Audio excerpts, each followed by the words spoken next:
Hello साथियों, आज आपको संख्या पद्धति पर पार्ट नंबर 2 वीडियो देखने को मिलेगा।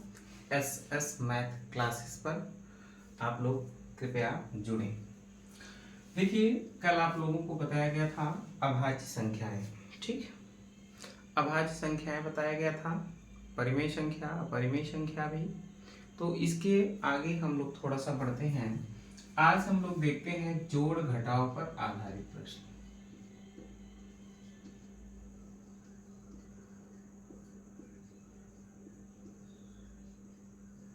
जोड़ घटाव पर आधारित प्रश्न।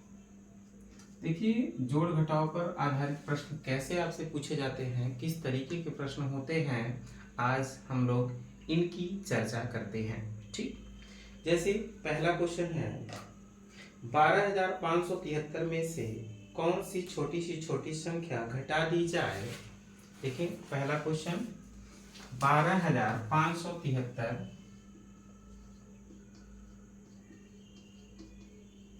में से कौन सी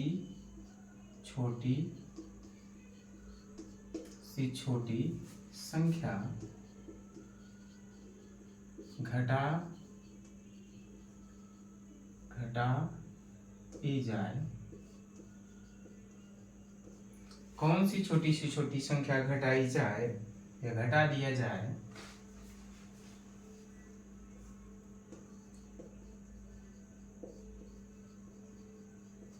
कौन सी छोटी संख्या घटा दिया जाए जिससे प्राप्त संख्या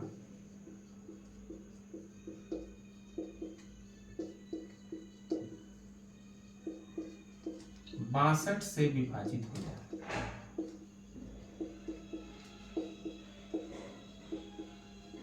जिससे प्राप्त संख्या 62 से विभाजित हो। यह आपके समक्ष पहला क्वेश्चन है। देखिए, कह क्या रहा है, 12,576 में से कौन सी छोटी संख्या घटा दी जाए जिससे प्राप्त संख्या 62 से विभाजित हो। तो अगर ऐसे क्वेश्चन में आपको समझना क्या है, क्या चीज प्रोसेस करना है, समझिए।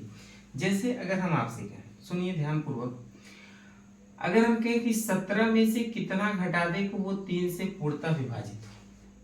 ठीक, तो 17 में से कितना घटा दे को 3 से पूर्णतः विभाजित हो, तो 17 में किससे भाग लगाएंगे, 3 से भाग लगाएंगे। 3 पचे 15, इसका मतलब शेष कितना बचा, 2। अगर यही 17 में से शेष को घटा दें 2, तो आएगा कितना, 15। तो 15 एक ऐसी संख्या होगी, यह संख्या 3 से विभाजित होगी कि नहीं होगी। इसका मतलब जब घटाने की बात करेगा तो हम लोग क्या करेंगे, जो शेष बचेगा उसी को क्या करेंगे, घटा देंगे। ठीक, तो अब आपके पास दिया है, क्या दिया है, सुनिएगा। कह रहा है कि 12,576 में से कौन सी छोटी संख्या घटा दी जाए जिससे प्राप्त संख्या 62 से विभाजित हो। तो इसका मतलब 12,576 में किससे भाग करेंगे, 62 से भाग करेंगे। तो कितनी बार ले जाएंगे, 2 बार ले जाते हैं। 2 दूनी 4, 6 दूनी 12, घटा देंगे 1, कट्टम पिट्टम, उतरेगा कितना, 7। अब बार जाएगा नहीं, बढ़ेगा कितना, 0, उतारेंगे कितना, 3। अब बताइए कितनी बार जाए, 3 बार ले जाएंगे, 36 18,000 आ जाएगा। 2 ही बार ले जाएंगे, 100 कितना आ जाएगा, 24, घटा देंगे 9, यहाँ पे घटाएंगे 4, अर्थात इसमें से कितना घटा दें, 49 घटाने पर यह संख्या 62 से पूरी विभाजित होगी। अर्थात आपका आंसर क्या होगा, 49। ठीक, इस तरीके से अगर जोड़ने की बात कर दिया जाए तो आप कैसे लगाएंगे, पहले इसको लिख लें।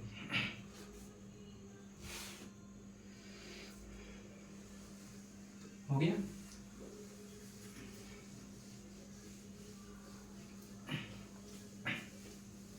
जैसे इसी टाइप के क्वेश्चन कुछ इस प्रकार आपसे पूछ लिए जाएं कि लिखेंगे 4 अंकों की बड़ी संख्या, 4 अंकों की बड़ी संख्या। ठीक, 4 अंकों की बड़ी संख्या कौन सी है चार अंकों की बड़ी सी बड़ी संख्या कौन सी छोटी सी छोटी संख्या कौन सी छोटी संख्या घटा दी जाए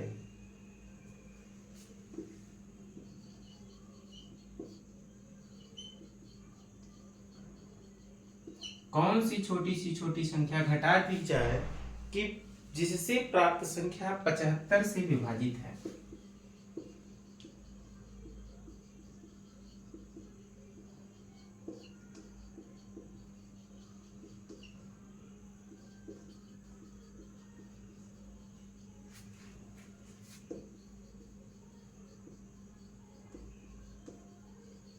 अब सोचो क्या कह रहा है क्वेश्चन, कह रहा है कि चार अंकों की बड़ी सी बड़ी संख्या कौन सी है, और उसमें से कह रहा है जिसमें से छोटी सी छोटी संख्या घटा दी जाए जिससे प्राप्त संख्या 75 से विभाजित हो जाए।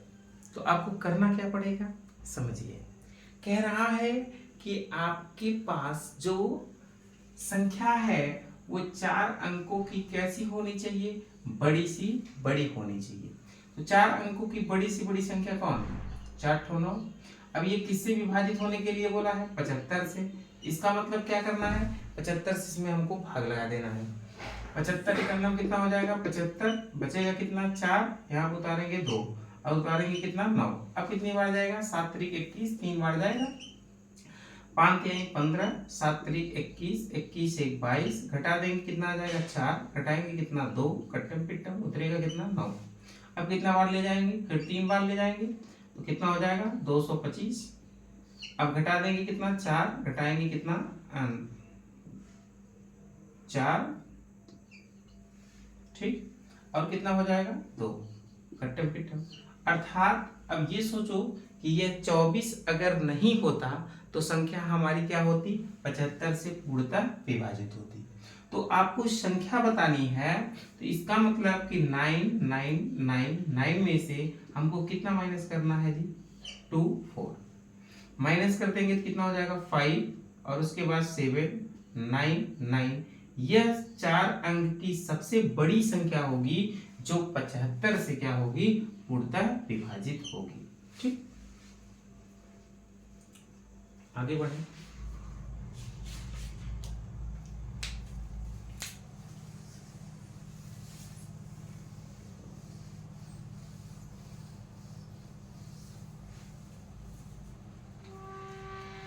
अगला हेडिंग दे, भाजकों की संख्या ज्ञात करना।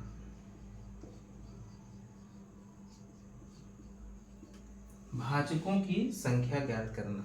अगर भाजकों की संख्या निकालना है तो इसके लिए 3 रूल है, तीनों को आप अच्छे से समझें। इसमें 4 तरीके का क्वेश्चन पूछता है, चारों को समझ लीजिए। देखिए कहीं पे पूछेगा कुल भाजकों, या इसी को कहते हैं गुणनखंडों की संख्या। अगर आपको कुल भाजकों या गुणनखंडों की संख्या निकालना है तो हमेशा आपको याद रखना है कि घात में हमेशा 1 जोड़ के चलेंगे। मतलब दी गई संख्या का सबसे पहले हम लोग क्या करेंगे, फैक्टर करेंगे, और उसके फैक्टर करके उसको घात के रूप में सजाएंगे। घात के रूप में सजाने के बाद हमेशा उसके घात में कितना ऐड करके चलेंगे, 1 ऐड करके चलेंगे। दूसरा आपको बात याद रखना है, कुल सम भाजकों या गुणनखंडों, सम गुणनखंडों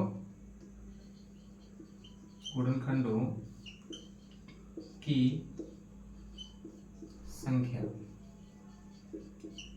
अगर आपको कुल सम भाजकों या गुणनखंडों की संख्या निकालना है तो क्या करना है, ध्यान से समझें। अगर आपको ये प्रोसेस करना है तो इसमें सम, जिनका आधार सम होगा,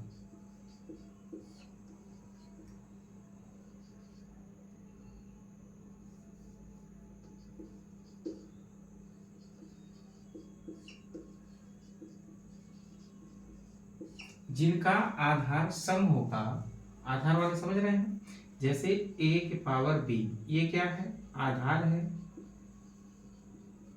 और ये क्या होता है, घात होता है। तो जिनका आधार सम होगा, जिनका आधार क्या होगा, सम, उसके घात में एक ऐड कर देंगे। नहीं, जिसका आधार सम होगा उसके घात को ज्यों का त्यों लिखेंगे। कैसे लिखिए, जिनका आधार सम होगा उसके घात को ज्यों का त्यों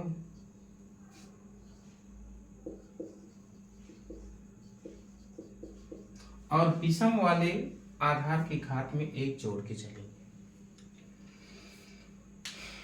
मतलब इसका मेन फंडा क्या है, आप लिख लिए होंगे, तो मेन फंडा लिखिएगा, सम आधार घात को ज्यों का त्यों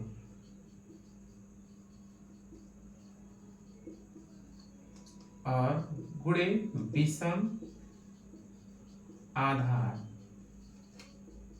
के घात में एक जोड़ के, घात प्लस 1।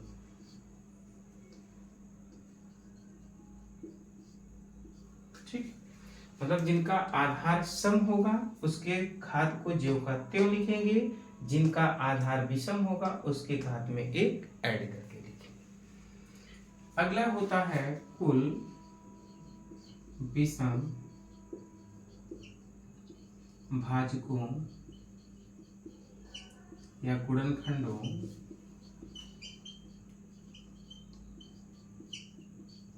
की संख्या। अगर ये निकालना है तो आपको क्या सीखना है, इसमें आपको यह बात सीखनी है कि जिनका विषम, या ऐसे लिख लीजिएगा, सम आधार, सम आधार रहेगा उसके घात से कोई मतलब नहीं है, और गुणे विषम आधार के घात में एक जोड़ देना है। ठीक, कि पहले आप 3 लगाए क्वेश्चन, उसके बाद हम लोग चर्चा आगे करते हैं। जैसे क्वेश्चन देखिए, अगर कहीं पे कह दिया जाए 360, ठीक, कितना, 360। अब 360 पे तीनों तरीके से प्रश्न पूछा जा सकता है। पूछा जा सकता है कि कुल कितने कुल भाजकों की संख्या कितनी है, या कुल सम भाजकों की संख्या कितनी है, या कुल विषम भाजकों की संख्या कितनी है। तो आपको करना क्या है, सुनिएगा। सबसे पहले 360 का हम लोग क्या करेंगे, फैक्टर करेंगे। ठीक, 360 का फैक्टर करेंगे तो 2 से डिवाइड करेंगे, 2 1 9 2, 2 8 16 0, 2 से डिवाइड करेंगे 2 9 18 0, फिर 2 से डिवाइड करेंगे 45, फिर 3 से डिवाइड करेंगे 15 3 45, फिर 3 से डिवाइड करेंगे 5, फिर 5 से डिवाइड करेंगे कितना, 1। ये होगा। अगर इसको हम लोग घात के रूप में सजाएंगे तो 2 की पावर 3 और फिर 3 के पावर 2 और 5 के पावर कितना हो जाएगा, 1। इसका मतलब पहला अगर आंसर आपको देना है कुल भाजकों की या कुल गुणनखंडों की संख्या, तो घात में कितना ऐड करके चलना है, 1 ऐड करके चलना है। तो इसका मतलब पहले के लिए इसके घात में कितना ऐड करेंगे, 1 ऐड कर देंगे 4, इसके घात में भी 1 ऐड कर देंगे, कितना हो जाएगा बोलो 3, इसके घात में भी 1 ऐड कर देंगे, कितना हो जाएगा 2। अर्थात कुल भाजकों की संख्या 4 3 12 दूनी कितना हो जाएगा, 24। इसका मतलब पहला आंसर आपके लिए ये होगा। लेकिन अगर दूसरे का आंसर देना है तो घात के रूप में आप सजेबे किए हैं, 2 के पावर कितना 3 और 3 के पावर कितना 2 और 5 के पावर कितना 1। अगर दूसरा आंसर पूछा जाए कि कुल सम भाजकों या सम गुणनखंडों की संख्या कितनी है, तो कहता है कि जिनका सम आधार वाले के घात को ज्यों का त्यों और विषम आधार वाले के घात में 1 ऐड करके चलना है। तो ये देखिए, ये आपका सम है कि विषम, सम है, तो इसके घात को ज्यों का त्यों लिखेंगे। ये बताइए सम है कि विषम? विषम, तो इसके घात में एक ऐड कर देंगे, तो ये कितना हो जाएगा 3। फिर ये बताइए सम है कि विषम? 5 विषम है, तो इसके घात में भी एक ऐड कर देंगे, कितना हो जाएगा 2। अर्थात गुणा कर दो, 3 त्रिका 9, 9 दूनी कितना हो जाएगा 18। अर्थात दूसरे के लिए आंसर आपका ये होगा। ठीक, अगर आपसे तीसरा पूछा जाए, जैसे 2 के पावर आप घात के रूप में सजाए हैं 3, और फिर 3 के पावर कितना है जी 2, और 5 के पावर कितना है 1, यही आया है इसका गुणनखंड। अगर इसमें पूछ दिया जाए कि कुल विषम भाजकों की संख्या कितनी है, तो विषम भाजकों की संख्या निकालने के लिए क्या करना पड़ेगा, सम आधार वाले के घात से कोई मतलब नहीं है, और विषम आधार वाले के घात में एक ऐड करके चलना है। तो इसका मतलब है ये सम है, इसके आपको घात से कोई मतलब नहीं होगा। अब ये विषम है, तो विषम में कितना जोड़ के चलेंगे, एक जोड़ के चलेंगे, कितना हो जाएगा 3। और फिर ये भी देखिए विषम है, तो इसमें भी एक जोड़ देंगे, कितना हो जाएगा 2। अर्थात गुणा कर देंगे, 3 दूनी कितना हो जाएगा 6। अर्थात विषम भाजकों की संख्या कितनी निकल कर आएगी 6। देखो कुल है कितना 24, और सम है उसमें 18, और विषम कितना है 6। अब सम और विषम को अगर जोड़ेंगे 18 और 6 कितना हो जाएगा 24, कुल भाजकों की संख्या के बराबर होगा नहीं। तो इसी प्रकार से आप तीनों मेथड को याद रखें कि अगर कुल निकालना है तो क्या करना है, सम निकालना है तो क्या करना है, अगर विषम निकालना है तो क्या करना है। इसी के अनुसार आप लोग जो है 3 क्वेश्चन लिखें और इसको कमेंट बॉक्स में कमेंट करें, कितना कितना आंसर आएगा। पहला 420, दूसरा 500, तीसरा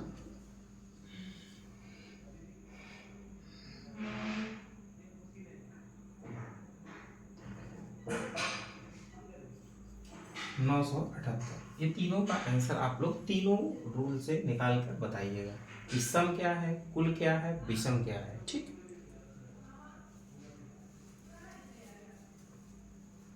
निकाल के लिख लीजिए, बढ़िया से प्रिंट करें, फिर आगे बढ़ें। अब एक बात इसमें और कहता है, वो बात भी हम लोग समझ लेते हैं।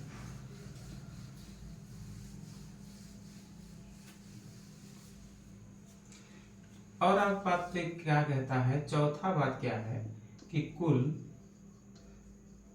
भाजकों का योगफल।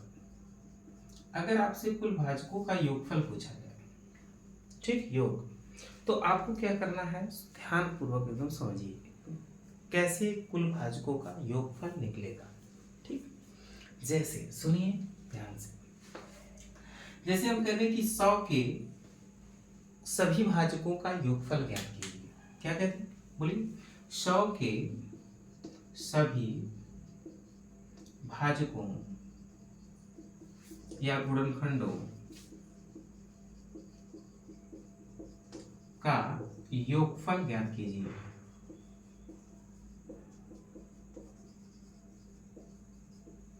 ठीक, तो आपको क्या करना है, ध्यान पूर्वक समझिए क्या करना है क्या नहीं करना है, समझिए। 100 के सभी भाजकों या गुणनखंडों, भाजकों मतलब कि 100 किससे किससे कटेगा, बताइए। 100 1 से कटेगा, 2 से कटेगा, 4 से कटेगा, और किससे कटेगा, 5 से कटेगा, 6 से तो कटेगा नहीं, 7 से कटेगा नहीं, 8 से कटेगा नहीं कटेगा। अब किससे कटेगा, 10 से कटेगा, 10 के बाद किससे कटेगा, 20 से कटेगा, 20 के बाद किससे कटेगा, 25 से कटेगा, 25 के बाद 50 से कटेगा, 50 के बाद 100 से कटेगा। इसके अलावा किसी और में से कटेगा नहीं कटेगा। तो इसके कुल इतने भाजक हैं, कितने हैं, 1 2 3 4 5 6 7 8 9। 100 के कुल कितने भाजक हैं, 9 भाजक हैं। अब इसमें सम कितने हैं, विषम कितने हैं, वो आप देख ही रहे होंगे, आपको मेथड भी पता है, आप मेथड के द्वारा निकाल भी सकते हैं। ठीक, अब देखिए इसका योगफल पूछा है, तो ये 100, 150, 25 और 5 30, 30 20 50, मतलब 200, 210, 10 4 14, 14 2 16, 16 1 17, 200 कितना हो गया 17। इसका मतलब आपको यहाँ से पता चला कि 100 के सभी भाजकों का अगर योगफल किया जाए तो 217 प्राप्त होगा। लेकिन मेथड से कैसे लगाएंगे, इधर देखिए। 100 का सबसे पहले आपको क्या करना है, गुणनखंड कर देना है। 2 से डिवाइड करेंगे 50 होगा, फिर 2 से डिवाइड करेंगे 25 होगा, फिर 5 से डिवाइड करेंगे 5 होगा, फिर 5 से डिवाइड करेंगे 1 होगा। अब इसको घात के रूप में आप कैसे सजा सकते हैं, 2 के पावर 2 और 5 की पावर कितना 2। अब आपको क्या करना है कि भाजकों का अगर योगफल निकालना है तो आपको हमेशा घात को जीरो से लिखना है। कहाँ से लिखना है? जीरो से।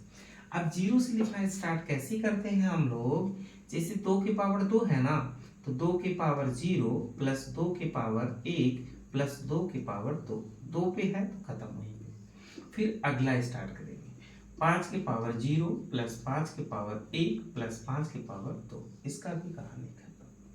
अब क्या करेंगे? अब इनका आपको पता है जिनका पावर 0 होता है उसका मान कितना होता है? 1 होता है। इसका मतलब इसका मान 1 प्लस 2 एक नाम 2 प्लस 2 दूनी 4। फिर इसी प्रकार से इसको हल करो, 5 एक नाम 5 हो जाएगा पावर 0, फिर 5 एक नाम 5 और उसके बाद कितना हो जाएगा? 50 25, यही होगा। अब जोड़ दो, 4 2 6 एक कितना हो गया? 7, 25 5 30 एक कितना हो गया? 31, गुणा कर दो, 7 एक नम 7 7 3 21 अर्थात कितना है? 217। मतलब कि अगर सभी भाजकों का योगफल निकालना है तो आपको या तो ऐसे निकालना पड़ेगा या तो पूरा मेथड से ऐसे निकालना पड़ेगा। ठीक, और इसमें आप लोग 2 क्वेश्चन लिखिए और दोनों क्वेश्चन का आंसर दीजिएगा। पहला लिखेंगे 420, दूसरा लिखेंगे 180, तीसरा लिखेंगे